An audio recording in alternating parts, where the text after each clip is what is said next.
Welcome to our session. So I will stay seated because he's taller than me, and I don't want to be beside him. My name is Lila Lounès. This is Simon Novak. I am a Salesforce developer at Accenture in France. I am twice certified and a double star ranger. I am also a member of the Lyon Salesforce community and the Toulouse Salesforce community. And I have started my journey as a developer with 14 months training with Open Classroom. It's an online school. And I also participate to other conventions as speaker, like Albanian Dreaming and the next one, French Touch Dreaming. And I'm Simon Novak. I'm a Salesforce technical engineer for the Instack Pro group. I'm 11 times certified trailhead ranger. And what we will present you today is not theory, it's a real architecture we are implementing for more than 2 years now at the Instack Pro group. Not in Accenture. So today we are going to try to give you an overview of how designing a scalable applications with an unlocked package architecture. And so during that presentation we will explore the following topic. We will start by defining some main concept we need to understand the scalability and the architecture. And then we will give you practical tips and the architecture. Yeah. And how to implement to your project. So, understanding scalability, we will try to understand why it's important and why it's important. So scalability is the ability of the system to handle increasing demand without sacrificing performance. So it's important to maintain a good user experience and to support business growth and to reduce some costs.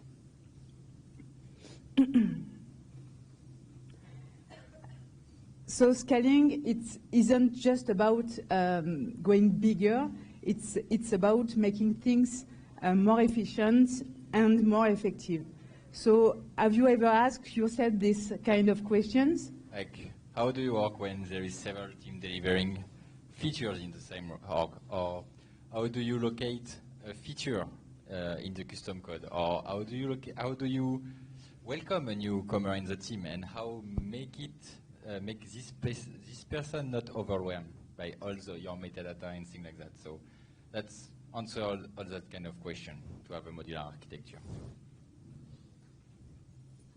So scalability is not just a technical concern, it's a strategic imperative for business to succeed, and it's in a dynamic environment, and so that's why it's important to scale.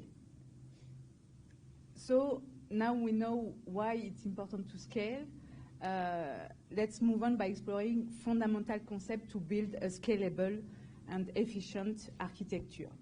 So to understand unlocked package architecture, you will need to understand at the software level the difference between the monolith and the microservices architecture. So a monolithic architecture, it's a traditional approach where all features are interconnected, and it's all features were built in the same block. And microservices, it's the opposite. So every piece of code are built not in the same code base. So it's it's broken down into a number of small pieces of units. So what does it mean in Salesforce?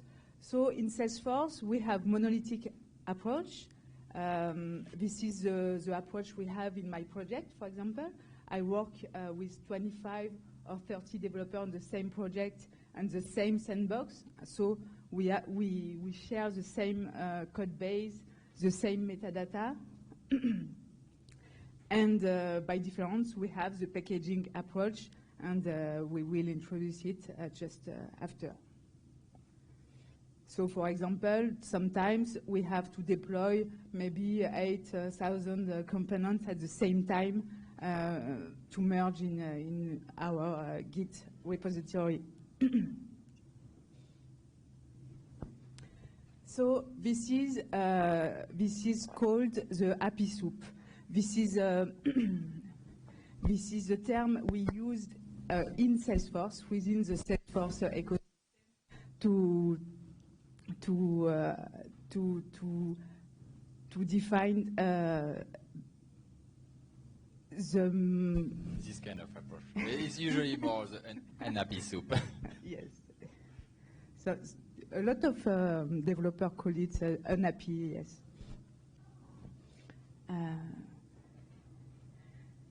So that's why unlock package could be a foundation to a scalable application. Its role in scalability, it's because the main advantages, to unlock package, it's because it offers modularity, version control, collaboration, and easier dependency management in your org. So let's jump on architecture. You will have a lot of package. In our org, we have got like somewhere around 25 package, I think. All packages are not created equals. There is some kind of layers, we call that layer of package. And we will go through all the layers so to make you try to understand what's going on here. So the first layer, that's the easiest one, that's the framework layer. Here you might find your FFlib. I don't know if you've ever heard of the Financial Force libraries. It's here. You might find your logging framework. You might find your monitoring frameworks. They might be open source. They are all independent from each other. That's your base foundation for everything. Then you will find your common layer. This is where this layer have two purposes. The first one is the layers that own all your Salesforce standard S object. Account, contact, case, all the Salesforce standard S objects are in this layer. You don't put them anywhere else. They are owned by this layer. It can serve a second purpose, is if you want to have features that can be spread inside other package, it will be there too. Some kind of business feature here. For example, we've got structure for our sharing model. It's here because our sharing model is for every package there, every package that are inherits from this.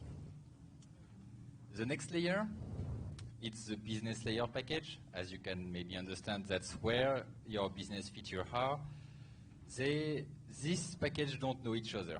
They only depend on your common layer. They can depend to several common layer package, but they are independent from each other. They are performing a feature from the beginning to the end. They can be, for example, a lead acquisition process. They can be a support process. They can be your experience cloud. They have a definitive perimeter that you think is a good way. The next layer, that's a tricky one. First here are only unlock package. Now we will talk about managed package. An org is nothing with managed package, I would say. Like you might always have a CTI, billing system that you bought from the App Exchange. Those packages might not work in Scratch orgs. They might not be packageable. You might not be able to integrate them in the other layers. So here you will extend their behavior with what we call the next package extension layer, and you might not be able to do an unlock package, you might be able to have an org dependent unlock package. As an illustration, for example, you've got a CTI, you've got a user that is answering a call, closing the call, a task is created. What will you do with this task? Maybe you want to close an opportunity, change the status of a case, or things like that. It ends up in this layer. Then we will have the integration layer. You might need to connect your org to an ERP. You might need to connect your org to an API portal. You might need to have sharing authentication mechanism. You might to reuse from your business package, because, for example, your acquisition process might need a status from your ERP, or your support process might need a status of an order. And so each package, each business package, needs a different query to your API portal. So, but you might want your authentication to be shared from each package. So it's end up in this kind of layer.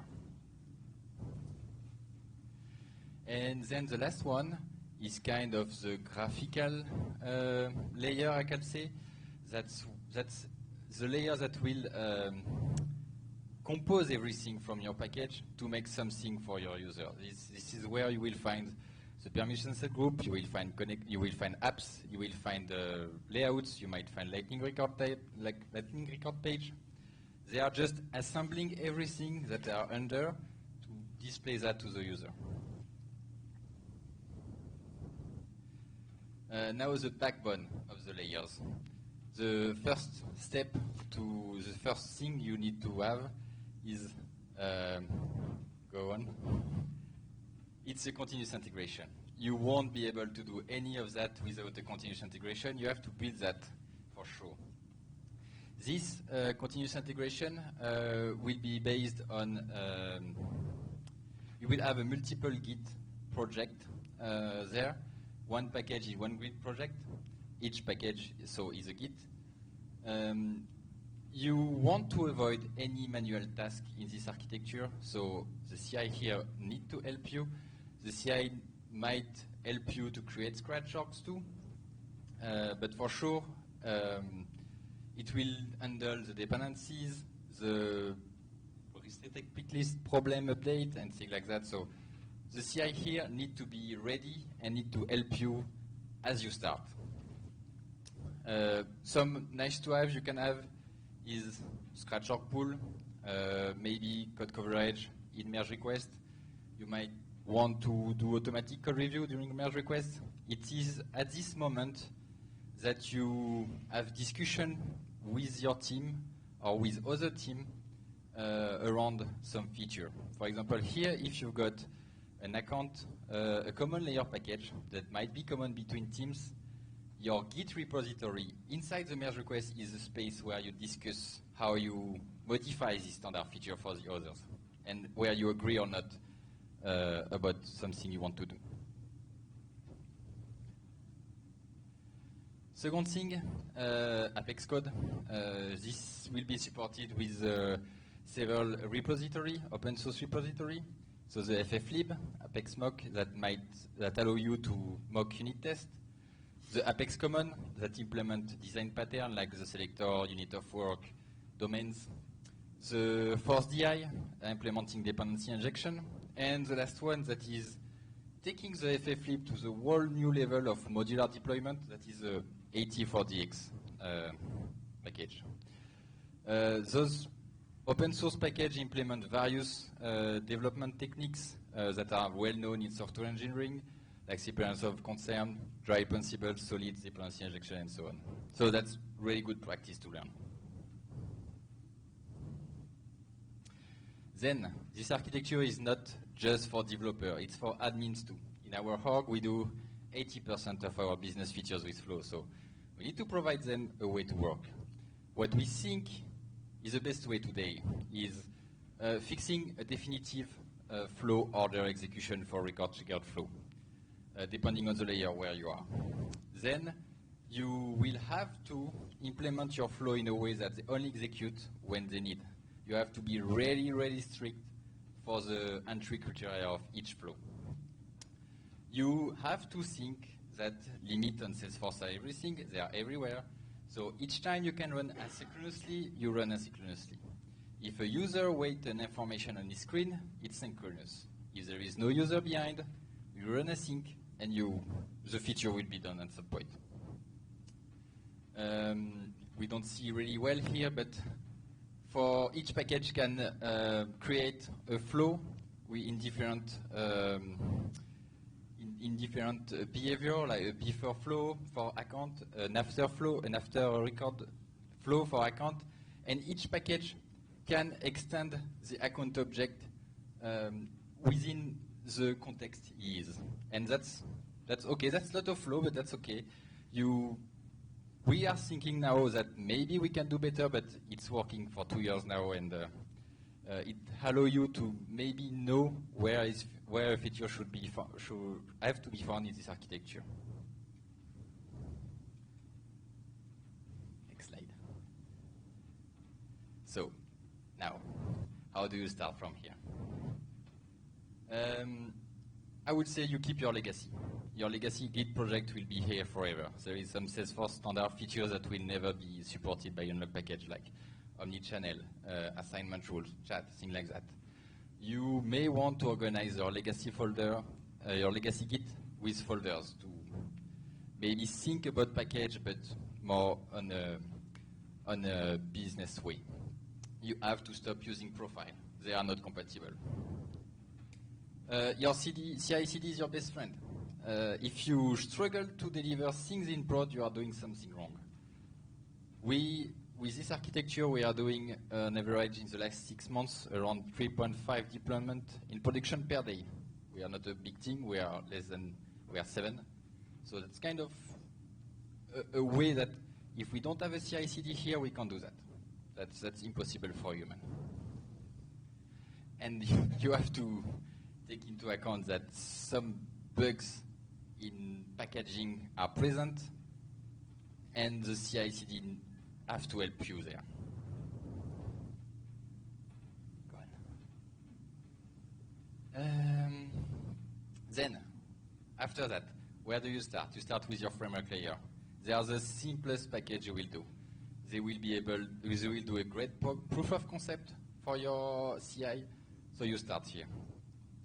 Then the common layers. The common layer, you should not start it independently. You have to sync your common layer as you go through your business package.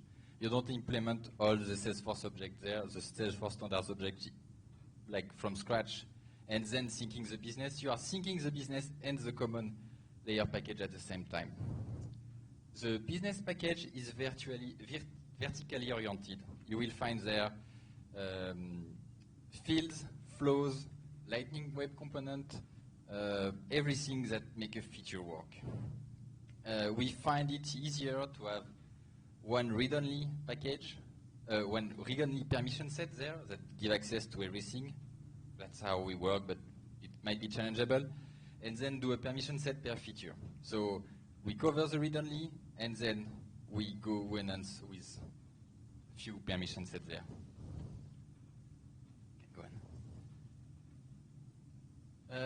We give you some resources.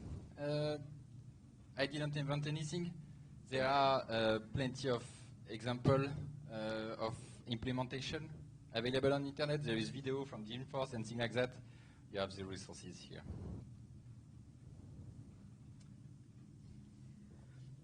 To conclude, I will not lie to you. I think it's not an easy way it's not easy to implement unlock package architecture, but it's worth it. Yeah. You need to have support for your management team, and you need to give support to your development team. You will find a lot of stone on the path. You will fall a lot. It's normal. For example, our roadmap 2 years ago is really different from our roadmap today.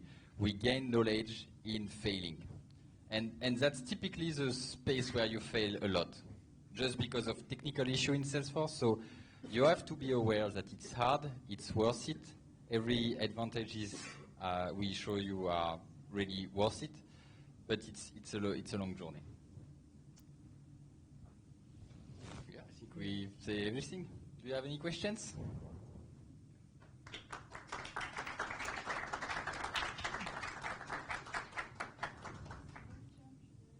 Yes, we can return to the recipes. Can you show them?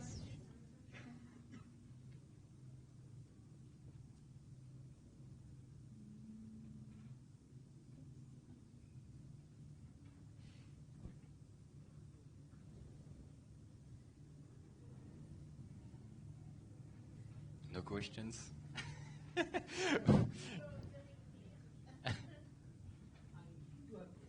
Yes. Maybe because I'm a beginner in the world of Salesforce, but I'm not sure I understand the difference between just making lots of packages and publish them to AppExchange or just use them locally, and this, what are use cases? So here we are talking about an architecture that is just for one customer. Like, you are not publishing anything to the AppExchange.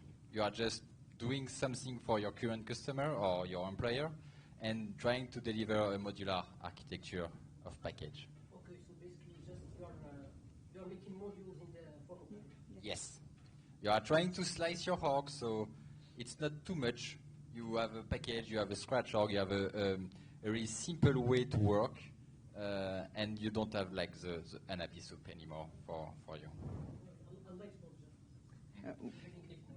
When you have a Git repository, you have the whole org in the same code base.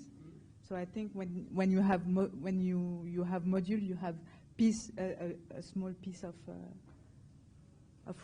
repo.